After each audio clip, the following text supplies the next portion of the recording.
I think it's important that we share, that we communicate, that we are open, and that we grow together to achieve. Because we are the voice of what wellness is about, and it's up to us to spread the message.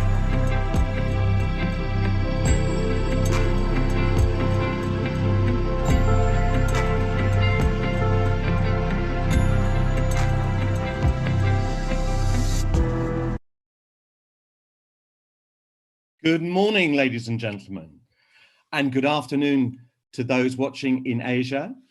I'm very proud to introduce this session, the last day of Professional Beauty's World Spa and Wellness Convention. We've had and are having 70 speakers, and what we try to do is cut to the chase, as we say in the UK. We've got the speakers who are running spas or actively involved in our spa and wellness industry, the doers, and hopefully extracting some genuine inspiration and practical advice. I want to say particular thank you to Jean-Guy de Gabriac of the World Wellness Weekend, who's put together much of the program and this one.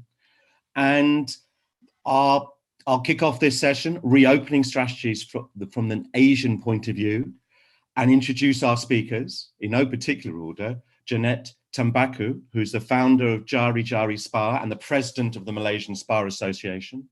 Edward Wong, who's the president of the Singapore Spa and Wellness Association. Ingo Schweder, founder of GoCo Hospitality, based at the moment in Thailand.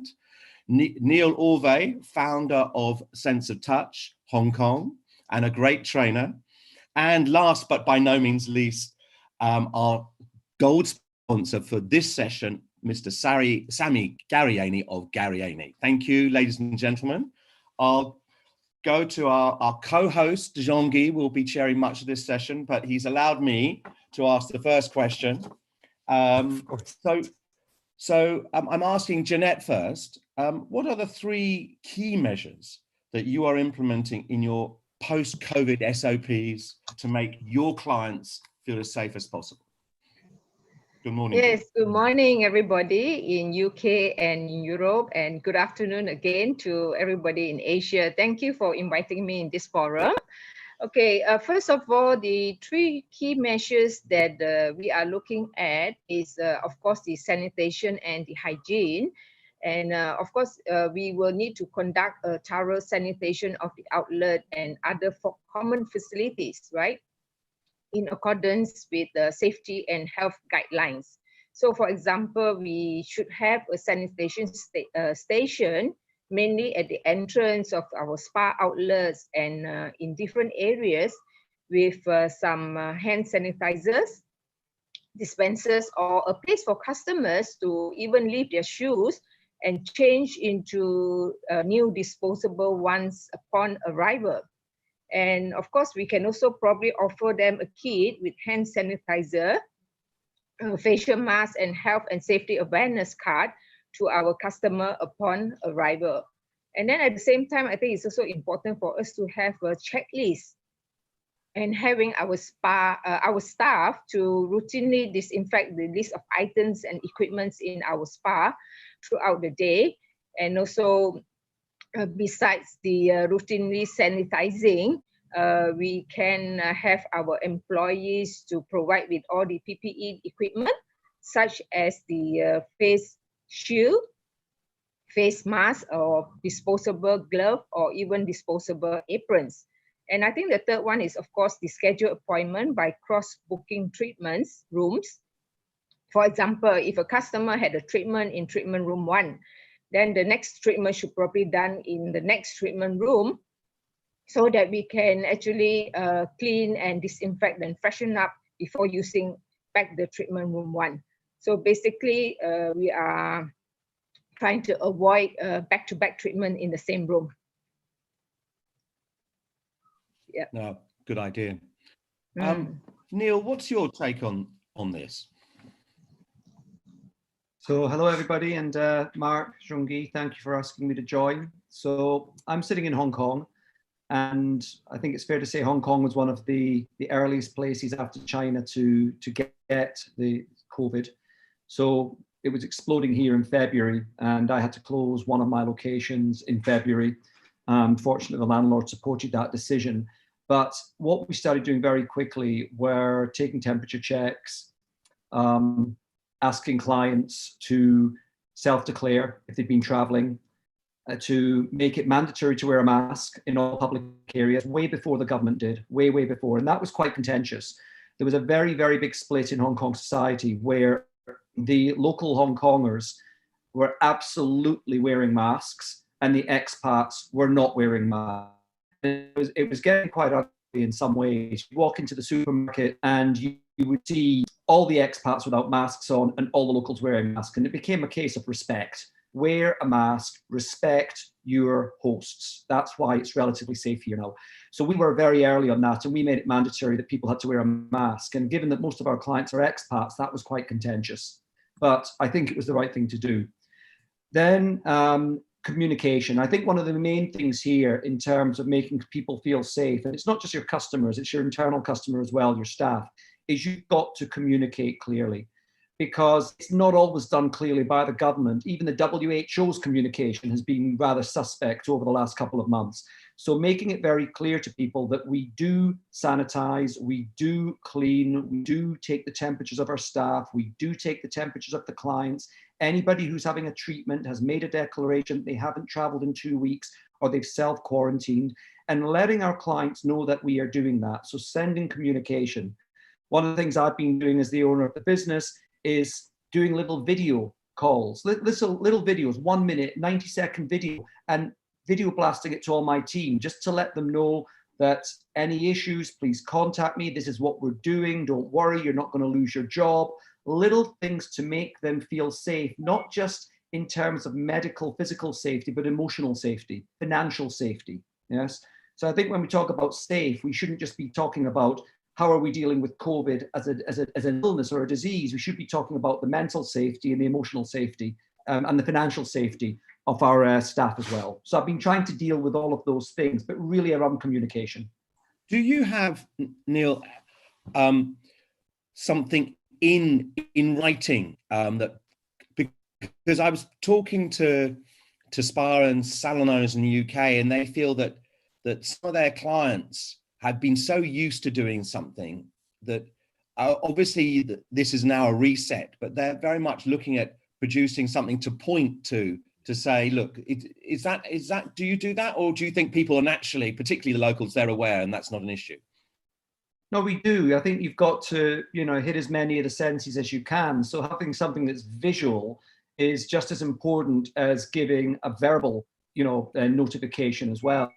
So we have shelf talkers, we have visuals in all of the spas, we send by newsletter. So we try to, repeat the message as much as possible, because the more times you say it and the more media you use to say it, the more chance it gets through. Thank you. Over to you, Jean-Guy. Thank you. We're going to cover a large number of topics, and we would like to make this session as interactive as possible. So of course, I'm going to encourage the people listening to this, attending this session from the Zoom session that we are on, to use the chat box to comment, add links, ask questions, and in about 30 minutes, we will start taking questions. If anyone is attending this session live on any of the 10 platforms that we have, either on Facebook or Instagram or LinkedIn, wherever you are, please know that you can join this Zoom session and you can benefit also from the conversation that we have with the chat box and with all the many links. So we're going to cover safety measures. We're going also to go into the digitalization of our industry. We're going to cover a point also whether it's safe or recommended to open right away. Many points, so please stay in.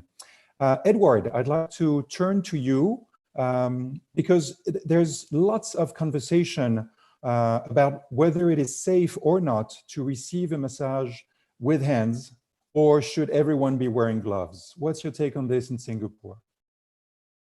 Well, I think as far as I'm concerned, the spread of the virus is mainly through coughing, sneezing, or speaking face to face. If you massage the back of a person, chances of having slivers on the back of a person is unlikely. Moreover, if the client is going to have a shower before that, the back is basically clear. So the problem comes when you are massaging the front of the body. So if the client is wearing a mask and you are wearing a mask and protective gear, when massaging the front, you are protected. Now, if you wear a glove, the glove itself is an issue. As the glove can hold the virus, and it doesn't protect you if you rub your face, because whether you rub your face with your bare hands or with a glove, you still get infected or contacted with the virus. So if you wear glove, the glove has to be disposed of very, very carefully if it is contaminated. So I will view that wearing a pair of gloves is actually a disadvantage rather than advantage.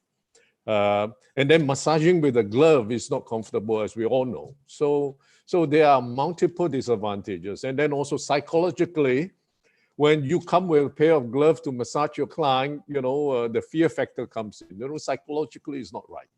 So I would rather say take more precaution, wash your hands, make sure the customer take a shower, and that, wash your hands again after the massage, but maybe not wear a pair of gloves. Yeah, this. Thank you, Edward. Ingo, you are based in Bangkok, Thailand, but you will be sharing lots of information also from a property you own and run in California, Glen Ivy Hot Springs, award-winning Glen Ivy Hot Springs. What's your take on massage with gloves or without in post-COVID? Ingo, you're on mute. Sorry. The problem is glass is the cross-contamination. So if you're wearing glass and touch your nose, and then to continue to touch other people, there's still a chance that you're passing on the virus. I believe in the sense of touch, Neil, and I'm very much against glove massages. Having said so, the American Council of Therapists actually wants spas to offer this opportunity. I also believe that there's an entire new chapter and an alternative and a less tactile massage coming very much into the forefront. And this is quite frankly represented by our friend Sammy here. Sammy's new wave spa system is fantastic. It's extremely popular. It's actually one of the most popular treatments we have. And I believe that Sammy and others will come up with additional equipment which will facilitate this. But in principle, while the American Spa and Therapy Association supports treatment with gloves, I believe in the sense of touch, and I believe also in equipment which can do this and much more. Thank you, Ingo. Jeanette, as president of the Malaysian Spa Association, but also as the owner and founder of Jari Jari Spa and Jari Jari Spa Academy, what is your take on massage with or without gloves? Yeah, for me, I do agree with Ingo to say that the sense of massage, the touch is very important, especially with our spa therapists, right? Because when they do massage, they are able to tell whether a person competes in a particular sports or drive a stick shift or even work at a desk all day. So because they are very good at their field. But then again, because of this current COVID-19 situation, I may have a little bit of different opinion from Edward and Ingo, because I feel that perhaps our therapists may need to use a disposable glove. Reason being is to give them a certain level of protection to both the therapist and the customer. That's how I feel. Yeah. Thank you. Because there's so many topics we want to cover, I'd like to get back to Neil in Hong Kong about the wow factors, because yes, it is about hygiene, safety, security for guests and for staff, and we could have a session about that, but we've covered this point extensively in the past couple of days, and also ISPA has produced fantastic guidelines. Global Wellness Institute is also providing guidelines on that, thanks to Dr. Mark Cohen. So I'd like to go to the fact that beyond safety, what are the few elements, Neil, that you are preparing to boost the guest experience at your property, sense of touch? And then we'll go back to Edward, Ingo, and Janet. And of course, we'll hear from Sammy about high touch, high tech. Neil? Well, to be honest, Shongi, I don't think wow is probably the right word. I'm keeping it really simple here. So for those of the people watching this that don't know me, I own day spas. So I'm not part of a large hotel chain or a global chain. It's basically me and a couple of investors that own these spas. And if we go bust, we go bust. It's very to the point. So we're keeping it simple. We reopened on Friday, okay, after being shut for 4 weeks by the government. I think there's questions about the shutting down later on, and the financial implications and ways around that. So I won't discuss that right now. However, since we reopened, we've really kept it simple, because the first thing is, just think about this. You've got 4 weeks without being able to, okay? So we've got a lot of women who needed to wax. So we just focused on what people needed, and we were fully booked for 5 days. Basically 50% of all the business was waxing. So, since we've reopened in the last week, we've been making about a 50% margin, i.e. 50% more than our break even per day, which is fabulous. We don't normally do that. Now that's not going to continue. This is pent up demand. But my point here is we didn't go for a wow factor. We kept it really simple. So our next thing is we're trying to lock people in, because I think one of the outcomes of the current global situation is, and I'm not telling anybody anything they don't know already, we're not having summer vacations this year. We're going to be stuck wherever we are. If you're lucky enough to be somewhere with nice beaches, that's great. But what that means is for Hong Kong, all of the expat wives who normally disappear for 2 months are going to be here. So I actually think I'm going to have the busiest summer I've ever had. So what we're doing now is we're launching package deals to lock people in for the next couple of months to get better prices over the summer while they're going to be in Hong Kong, because normally half our clients leave over the summer. So Neil, there's no wow factor. So Neil, you've made a good point that we've covered a lot over the last week, in the sense you don't get the international visitors, but you're really plugging into your domestic visitors, and all those people who would disappear, you're going to go for them. When you reopened, did you adjust your services to demand? Was it just your people answering the phone, or had you rung them beforehand? How did you get to be so busy? Was it just responding to demand, or had you pre-called? No, but we've been going 18 years, so we're probably the best known day spa brand in Hong Kong. And our clients are 90%, if not 95% residents. So we are not dependent on tourism travel. We're not a hotel spa operator. We're not a resort spa. We're a day spa. So the inquiries were coming in while we were closed. Obviously, we just forwarded all of the spa numbers to the manager, who was picking them up on the mobile, and they had the booking sheets at home. So we had people calling up, even when we were shut, asking if we could open for them to do a secret waxing or something, which of course we couldn't. But many spas weren't. We're too well known to risk that. A lot of the smaller players were literally just opening up and letting people come in the back door and doing treatments for them, totally against the government regulation. So that was happening quite a lot in Hong Kong. All the small players were doing it, but for us, it wasn't worth it. Of course. But how is if you don't mind, how is your occupancy now? Is it still strong, as it tailed off a bit? Well, we've only been back open 6 days. And okay. So I've got 5 days of data. Today's the 6th day. And out of the first 5 days, we've had 5 very good days. I mean, I guess it flies in industry standards, but I don't really focus as much as occupancy as on my margin.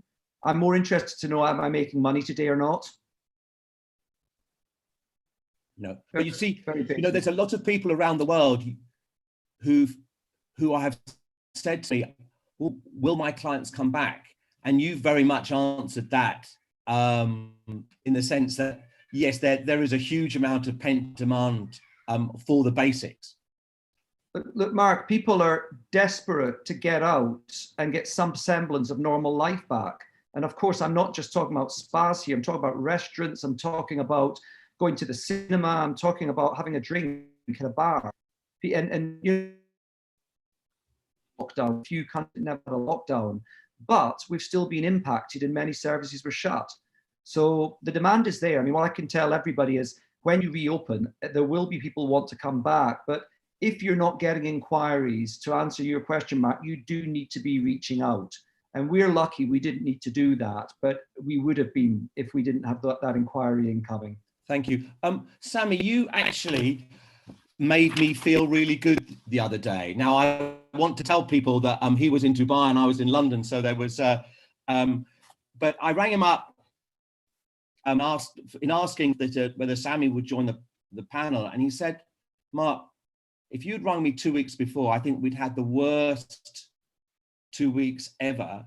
But I think when I rang you a week or so ago, Sammy, you said you had a huge, one of the best weeks of orders you ever had.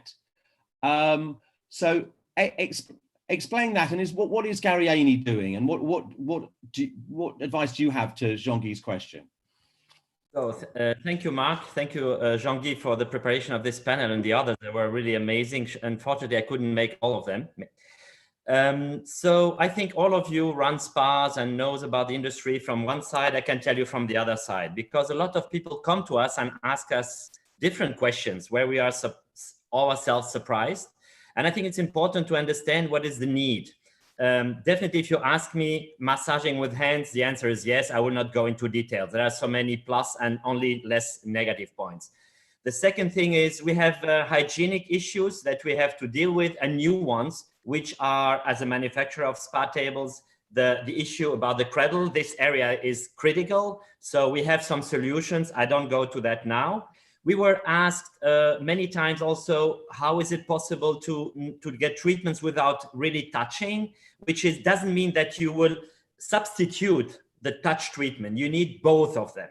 And Ingo mentioned it already. They were ahead of their times, like us a couple of years ago, believing that there is a need for both. The idea was to maximize the experience and to go from the regular spa, which is massage, waxing, facials, to the wellness aspect, bringing technology. I'm not talking about the phones, about the digital technology. I'm talking about technology in sense of sound, in sense of aroma therapy, in sense of light that can work on the skin, on enhancing the generation of the skin. The skin in general, and then working with far infrared technology. So there are a lot of things you can do to work to get it from regular spa to the wellness place you want to be, working on PTSD, on sleep disorder, on detox, and now more than ever important, immune system boosting, which is we all know, and Mark Cohen really is a great person to talk to about the heat and the effect of the heat. So we implement this kind of heat in a couple of our products, or other companies as well. And it's beneficial. So we have things that are automated, that are in addition to the high touch. Sometimes it's low touch that can work. And the third point I want to mention is it's operational. That you guys have a room for, let's say, waxing, and another room for facial, another room for pedicure, manicure. No, we've been asked a couple of years ago, and we worked on with very famous brands to create the one that you can do all services. And now again, COVID showed us it's more than the time to have this product in order not to move the guests from one place to another, because we know this is very time consuming, it's expensive, sanitization after every move. So I think the trend will be to keep the person as much as you can in one place, in order to reduce your costs and try to get in their break-even point that you wish to reach now after this COVID. So these are my 3 points that I want to mention in short time. Thank you. Over to you, Jean-Guy. Thank you, Sammy. Thank you, Mark. Wow, maybe not the right word, but yes, we need to make sure it is safe for people to go back.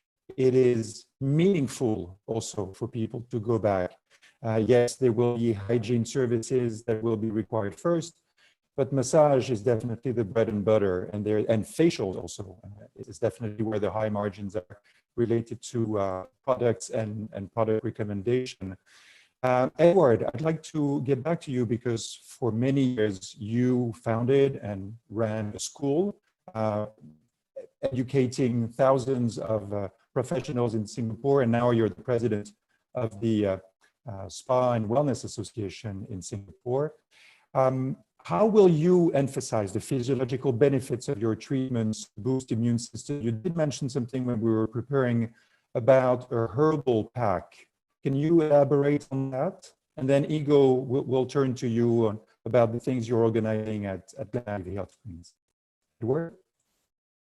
Yes, the concept is not new. I mean, the heated pads are used for a long time, maybe 20, 30 years. But I thought, you know, using the idea during this period is very important because number one, clients needs relaxation.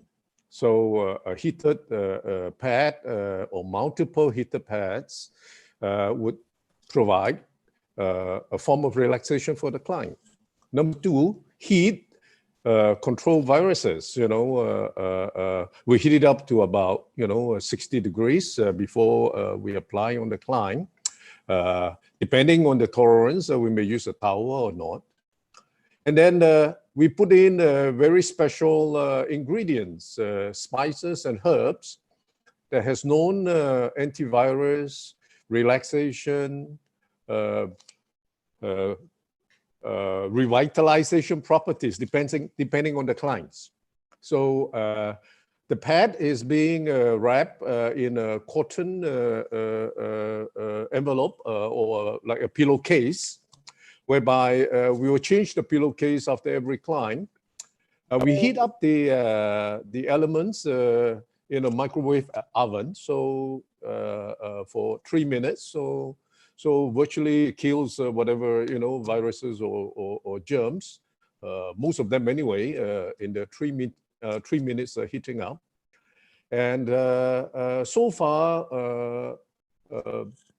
Those who have tested it find it very comforting, and also is very practical. It's not expensive. We invested about $500 US to make 50 of these pads.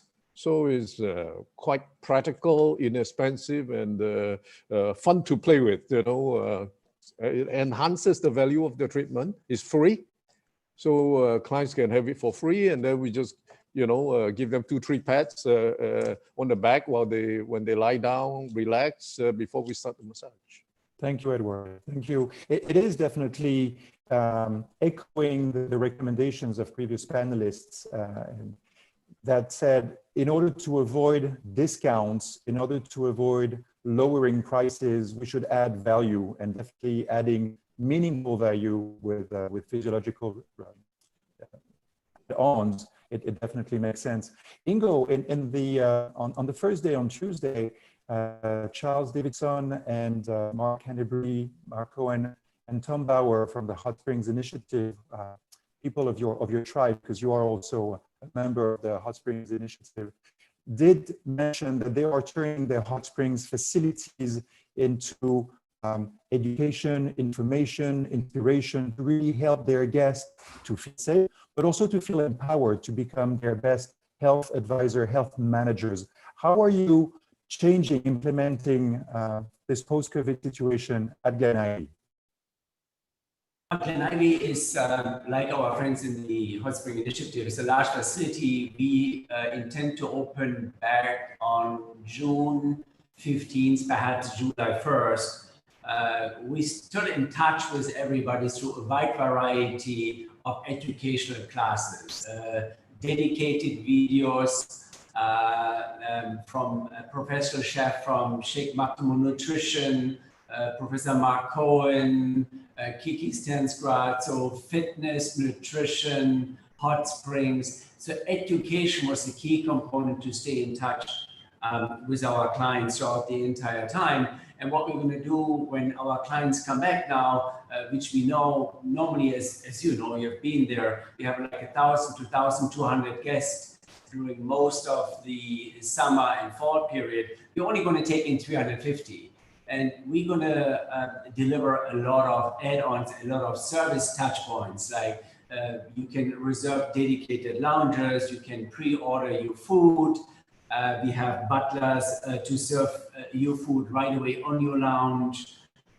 In order to simply, while we don't have the volume, give you a far superior experience and ensuring that we're going to take care of them and continue to outperform ourselves there.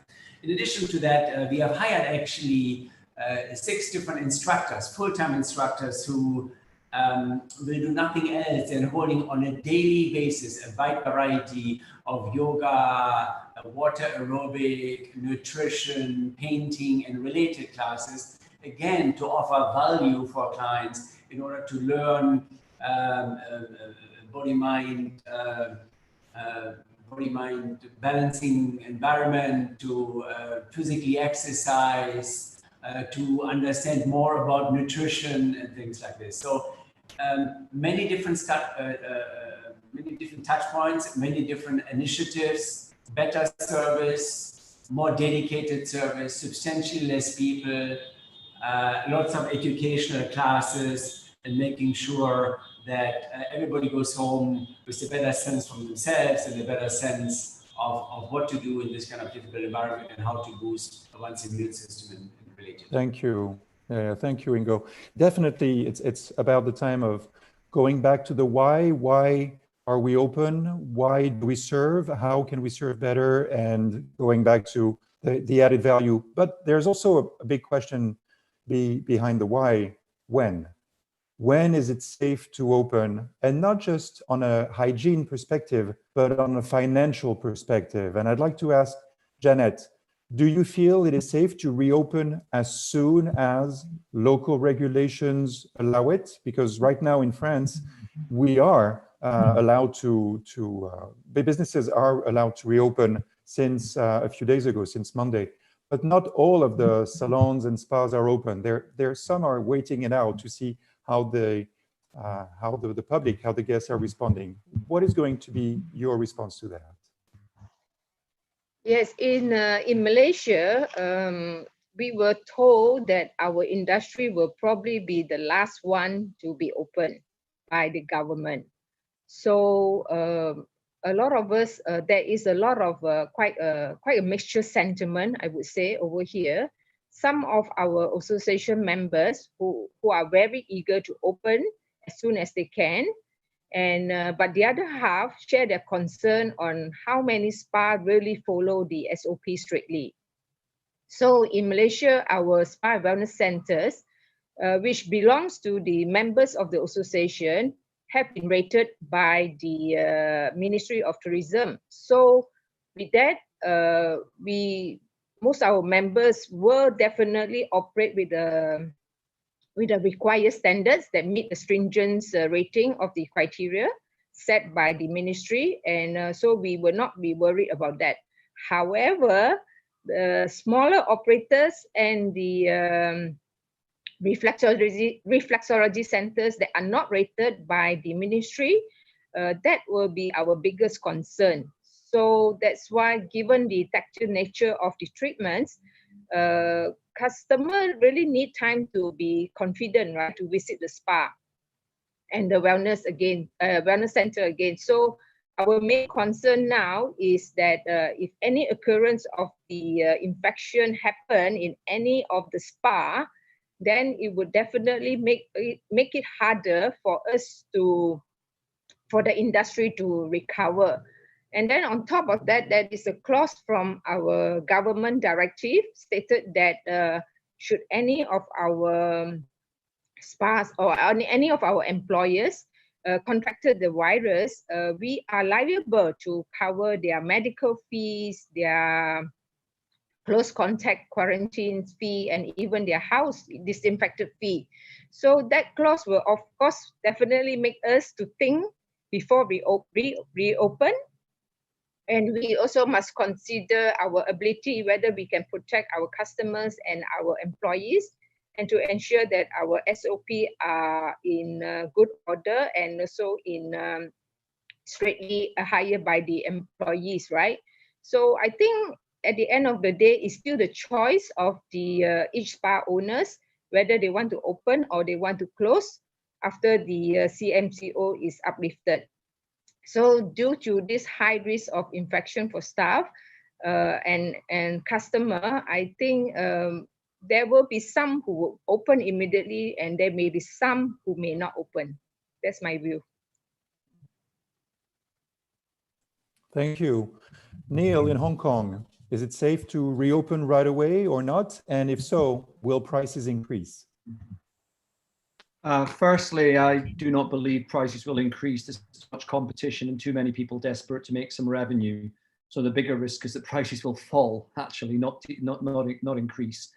In terms of to reopen or not, so from a safety perspective, I think other panelists have already covered that. I don't have too much to add because I agree with all of the scenarios. And clearly, if there's a cluster in a spa, it affects the whole industry, as we've seen happening in bars and various other industries around the world. But the economics of opening is one that I do have quite a strong opinion on, because we had to be open during March when the business wasn't there. We were hemorrhaging money. We were at about 60% down on our normal turnover. So we were hemorrhaging money. It was a blessing in disguise when the government shut us down, because only when we shut down did the landlords really come to the table and start to be fair. The therapists, our team, were super supportive. They all went on no paid leave, and I was able to cut about 90% of my fixed costs. So although I was still losing money, I wasn't losing anywhere near as much money. And one of our attendees, Hannah, she asked a question about how long this pent-up demand will last for, that I mentioned last time. And the answer is, of course, I don't know. I don't know what the new normal is. But one thing I am absolutely doing is trying to remain flexible here. So I'm in very regular contact with my landlords. I'm saying, I'm open book. I'm saying, look, this is what we're making. This isn't about making money. This is about surviving. So I'm just saying, look, you need me to stay there, because if I go bust, nobody else is going to spend $500,000, $1 million fitting out this space. So you need me to stay there, and I need to make sure I don't lose money. And if I need to close temporarily, or you need to give me free or whatever, we need to be open. So I think this question about when do I open, you need to do it in conjunction with speaking with your landlords and getting your suppliers to work with you. Because if you open all out with a full team, after the pent-up demand, you could end up losing money again. And that's the reality for the rest of us. And Neil, have you had a fair reception from your landlords, as far as you're happy to admit? What's the reception been like from the landlord? It's been extremely supportive. Without the landlords and without the support of the team, we'd be bankrupt. Okay, we'd be closed. And what about in Hong Kong? As you know, in the business rates, have they been supportive, or aren't those business rates so high? Like property tax that businesses have to pay. They're normally wrapped up in the rents. Okay. Not an issue. Okay. Sorry. Okay, thank you. Edward, because this question about rising prices or not, most of you and most of the other panelists in the previous days have said, no, we will not increase prices. However, we will increase value with add-ons in order to justify not lowering the prices, because Dubai will definitely see so many discounts and packages, and after the health pandemic that we've had, we will have a recession. Possibly that will choke lots of businesses. So is it financially sustainable, Edward, and then Ingo, to reopen, knowing that social distancing or physical distancing will cap operations probably to a 50% capacity?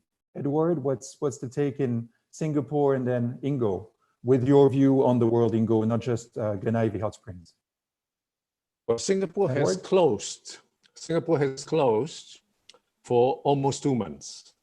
So we closed down all the businesses on the 5th of April and were not open until the 1st of June. So in fact, there are a lot of customers who are waiting for spas and salons to be open. And of course, businesses are desperate to open because 2 months there's no income. Also, workers who has been on leave for 2 months are getting restless. So we do intend to open as soon as possible, but of course, with safety in mind. So the Singapore government is in control. So unless they say you are safe to open, we will not open, of course. So once we open, of course, we have to try and get in not only our existing customers who are waiting for service, but also new customers. And everybody is opening at the same time with the challenge of a poor economy. Not only the spa business is affected, every other business is affected. So everybody else is looking at how to save money. So if you increase prices, it is not easy to do business. So we don't intend to increase prices. What we intend to do is we have stopped hiring new employees. So if anybody leaves during this period, we are not going to replace them. We'll try to make use of all the existing employees, spread them out and to do different things. So in my case, I have started a new business with e-commerce. We're introducing a new product, a new beauty dietary supplement product that we are selling to the customers, old and new customers. So, you know, you have to find new businesses that can supplement your existing service business. So by the combination of your existing service business plus the new business, you hope you can make use of all the people, resources that you have to increase your revenue, but not increasing your prices to increase revenue. That's my answer. Okay, thank you, Edward. In the session that we're going to have later on about reopening strategies for Europe, a lot of our panelists are going to touch on how much, evaluating how much it's going to cost to implement all of the PPE, sanitation, hydroalcoholic gels, the changing of the uniforms, all those safety and sanitation measures, they're going to add a cost per guest, per treatment. This is why Sammy's suggestion earlier on to have guests stay in the treatment room for longer, to have multiple treatments on the same equipment is absolutely valid. Ingo, I'd like you to answer the next question with two hats. One from Glen Ivy Hot Springs, one from Orvarth. How is it going to be sustainable for spas to resume operations with a 50% occupancy capping in their operations? I think it depends where you are in the world. I read last night a very good article or research documentation from McKinsey. They analyzed the markets which are open, and they clearly identified, and they also look into the future for the Chinese traveler, which is the most prominent traveler around the world right now. It's going to be regional travel for drive-through or flying 1-2 hours, but not flying 15 hours. Therefore, the spas which are in hotels, and it doesn't matter where they are, they will have to wait because hotels are closing still today, and they're going to open much later than the close by nearby facilities. If you look at here, Thailand, the biggest hotel company in Thailand is Minor. Minor has 540 hotels and they're only 8 are open. This means they have a lot of vacancies, and that will only slowly, when they can open up the market, that will come back. Look at our Greece hotel. Greece has done a very good job with containing the virus. They are debating, can they open July 15th or August 1st? Well, that's the end of the season in Greece. So it depends where you are, it depends where your business is located. Like Bill just alerted to, Glen Ivy has visitors from a 2-hour radius. They drive there. We get an average of around 500 to 540 messages a week, and most of them are questioning when we are reopening. So because there is this pent-up demand, and people want to go out, hang in the hot springs, and so on and so forth. So it depends where you are, it depends where your business is located, it depends where you are in the curve and where your country is in the curve. It will determine how fast you can open. But the costs are going to be higher. The costs are going to be between 10, 15, 20% higher. This means you can only overcome that if you offer a service which is superior to the one you have offered before, in order to compete on best practices and the good service platform, but and also then to charge the right kind of prices. Yeah, so that kind of rounds it up worldwide, and really, Jungi, every market is different there, right? I mean, the markets in China are open up already. You know, the market in Taiwan is open up already, right? Right now, the market in California, the governor tells us that only one person can come into the pool, and you have to have 2-meter distance to do anything there. So it depends on where you are. There will be different applications, but for sure, it will all cost us more to operate. So we have to compete through quality, education, and value propositions. Thank you, Ingo. I'm conscious of time, and we may need to close in 25 minutes. So we are going to take questions, and we have one that Jeanette is going to answer in a second about what about facials? Is it safe to do facials? Do you have to wear a protection, a mask, shield? And maybe I'll ask Sammy also a question about high tech, high touch, and the possibilities. But before that, and just to close on that question about cost, a sneak preview from the session later on today, agreed with you, Ingo, depending on the facilities, the level of safety measures that will be stacked on top of each other, the safe packages that Jeanette is going to also introduce at Jerry Spas, where each guest is going to receive a mask, a gel, things like this. The price, the additional cost of treatment could increase from 10 to 20%, which means net revenue is definitely going to decrease. So if any of you are listening to this panel on any platform, whether Facebook, Instagram, LinkedIn, it is still time for you to join us on Zoom. All you have to do is go to the Facebook page of your closest professional beauty site, whether UK, India, South Africa, Dubai, GCC. There'll be a link for you to connect and to enter to register and to enter the Zoom so that you can also ask your question. But first question, Jeanette, how will you manage to offer facials in a safe way for the guest and for the therapist? From my personal point of view, I think probably what is important is that we have the PPE equipments with us. The most important thing is the spa therapists actually have a shield, a face shield, where they can cover their face. So I think that would also help to enhance the facials and to protect the customer, at the same time also the spa therapist. And also because nowadays there's a lot of technology that uses equipment, right, to do facial. So it's not so much on direct touch, but it's on low touch. So I think that would also help the facial part to have a more safety net to do facial at the same time. Yeah. Okay. Sammy, would you like to comment on this with all the equipment that you offer with Garini Group? Whether for spas, for salons, for advanced aesthetics, How is it safe to do that? So it's very important to really see that we are treating different parts of the body.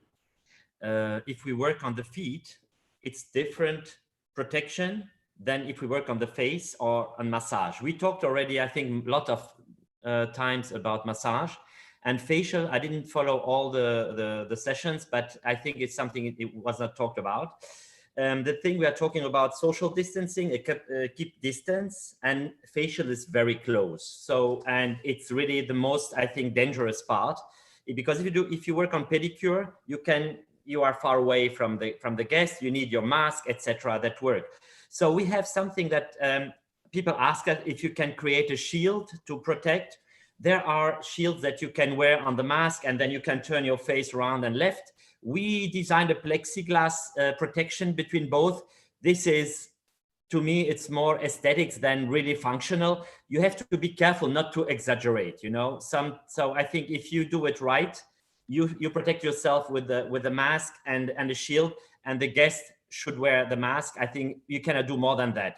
My recommendation: we are not in a hospital environment. We are in the beauty environment.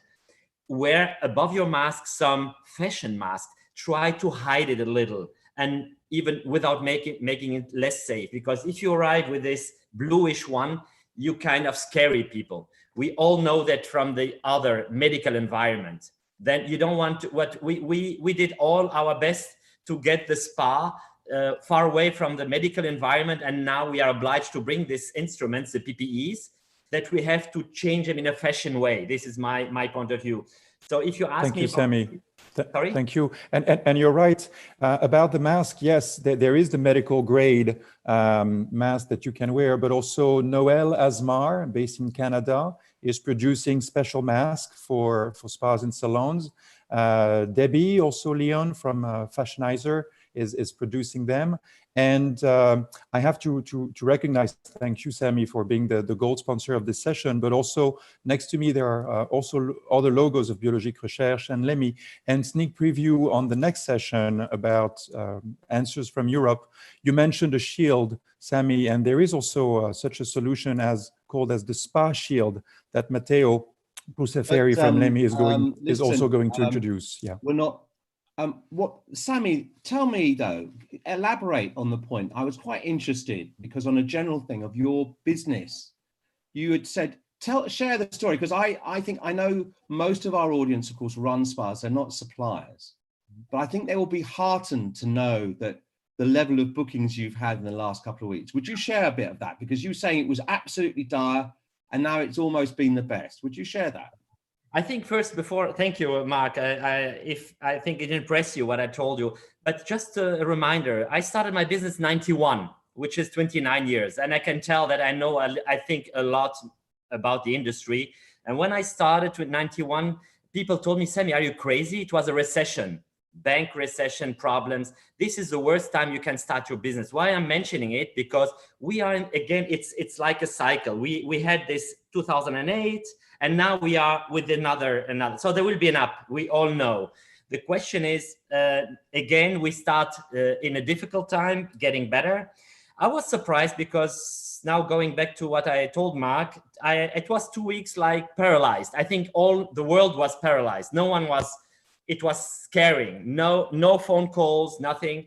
And suddenly people get back to their normal life. So long-term projects that requires budgets, these are going on, and in all over the world. By the way, if I'm thinking about Asia, the biggest one for the last 2 weeks was Macau, Bangkok, and Australia. It's not really Asia, but if you see it from here, it's close to that part of the world.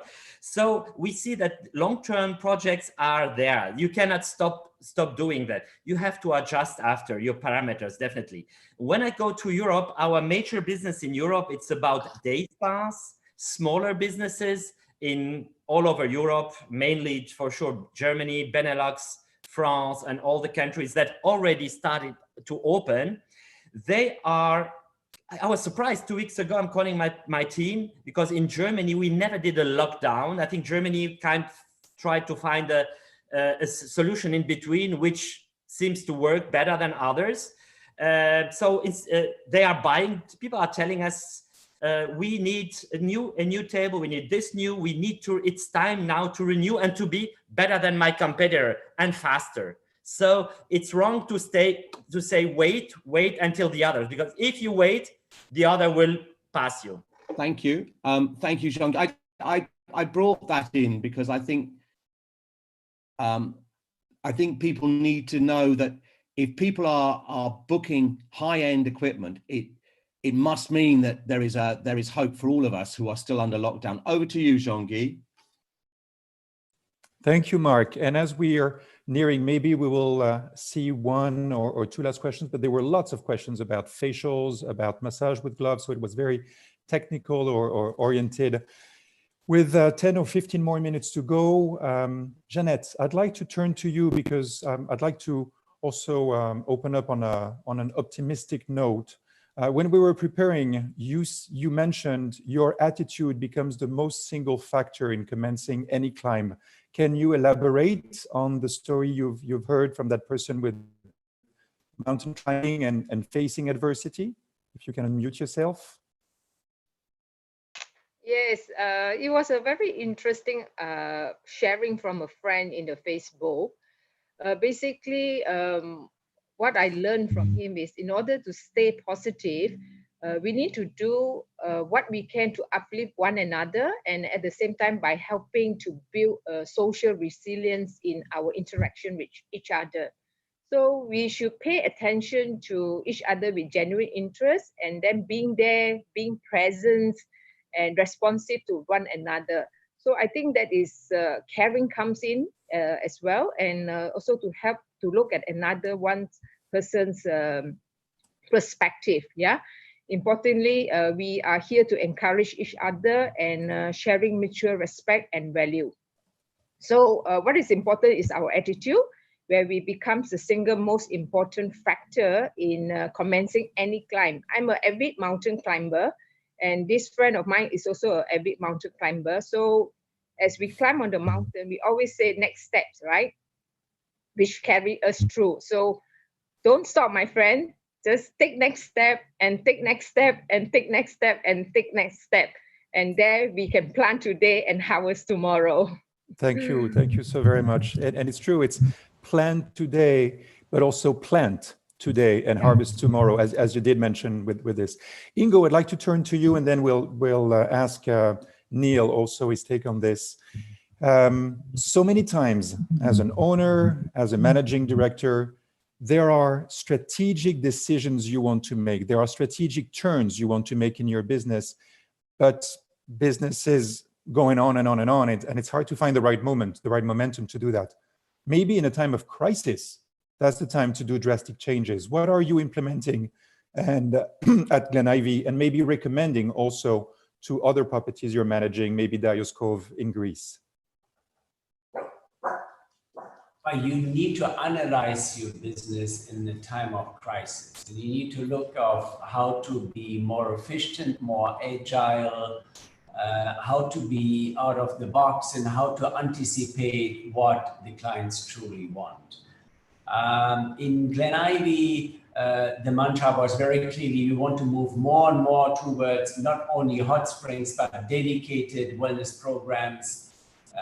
We are in the middle of an entitlement for an additional wellness hotel on site.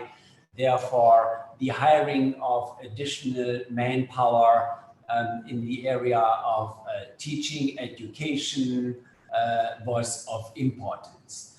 We made another substantial change in the area of nutrition.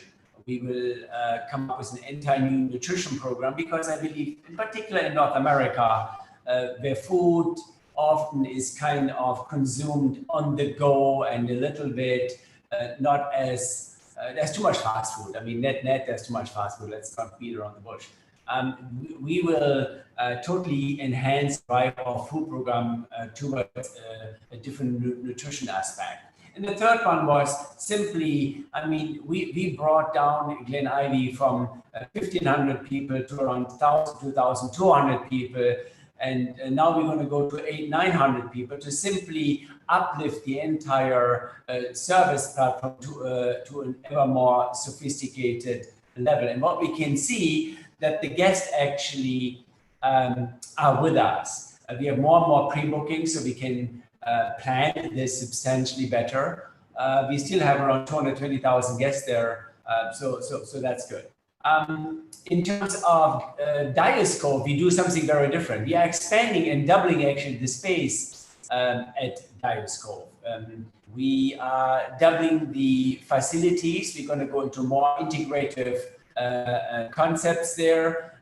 We offer from vitamin infusions to colonics, to counseling, to spiritual techniques, to a yoga program. So we're doubling the space there because clearly everybody in Greece has a beautiful hotel, has great food, has a beautiful beach, but and we're running at 75% occupancy. So how can we compete? And simply the message was, let's go further into dedicated wellness programs there in order to ensure that we gonna partake in the growth of wellness at large there. So different techniques in different parts of the world. Look at your business, analyze your business, see where you want to go into the future and drive your business in that direction with very strategic changes on the manpower front, on the physical front, and on the investment front. Thank you, Ingo. Neil, any strategic changes you recommend doing in this time of crisis? Because since we're facing the crisis, might as well not waste a crisis to make changes and adapt. Are we going back to an old normal or moving forward? I'm going to give a little bit of a different answer because I could answer this as a spa owner or I could answer this as an entrepreneur. And I'm going to do the latter because the reality is that right now is a difficult time for the spa industry and there's certain things that we can do. And of course, there are opportunities. But as an entrepreneur, I see far more opportunities because there are many, let's just say, market anomalies that we can get involved with here. So for example, in the last 2 months, I've set up a new company purely trading PPE. So I'm involved in masks, ventilators, test kits, protective gowns, and I've set up a whole supply chain out of Asia and selling into the US and South America and into the UK. So that's something that is not related to the spas, but as an entrepreneur, it's an opportunity and it's a pivot. And I think what's interesting is that 90% of the people doing this will fall out of the market when the margins disappear. But I'm looking at this as a long term, and there will be crossover with the spa and the wellness sector here because of the products that I'm dealing with. So, and the people that I'm connecting with. I mean, I'm going to write a book on this. It's just been a crazy ride the last months, but very, very interesting. So I think there are big strategic opportunities. I mean, one of the things we're looking at for the spas is obviously many spas are going bust. So can we pick up existing spas that are already fitted out without having to spend any money on the fit out and renegotiate the rents and take over good locations? Now, we haven't done that yet, but that's something we're looking at. It could be a good opportunity to expand because the last real expansion we had was during the financial crisis because that was the opportunity. And now that opportunity is there as well. But I don't look at the opportunity just as a spa operator. And I think for anybody who runs their own business, you've got to be a little bit more inclusive and think, what else is there out there that I can do to my knowledge to try and expand my footprint and not just stick with spas. Thank you. It's time really to conclude in a few minutes, and I would love to hear from Sammy's takeaways from that. But just before that, last word to Edward. You mentioned in our preparation that for you, one of the main things we need to focus on is making employees our business partners. Can you, in just 1 minute, elaborate on this, and then we'll hear it from Sammy and Mark for the closing of this session.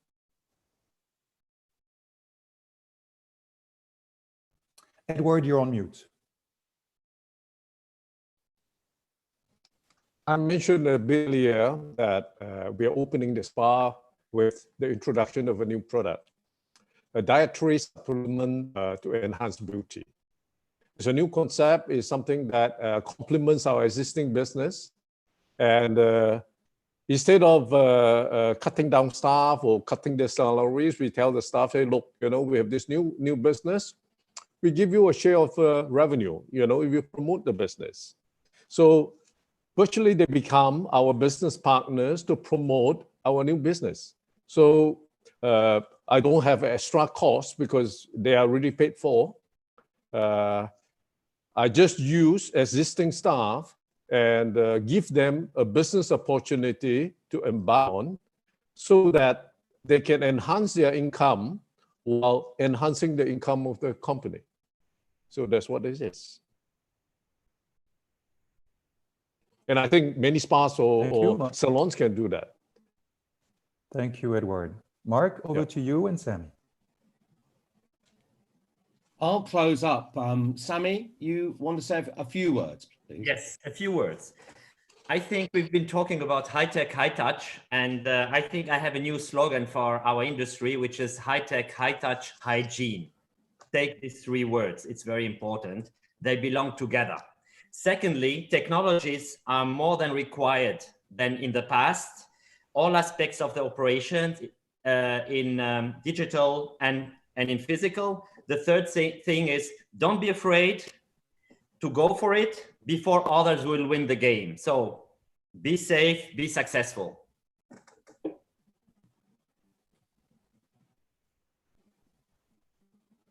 That's it.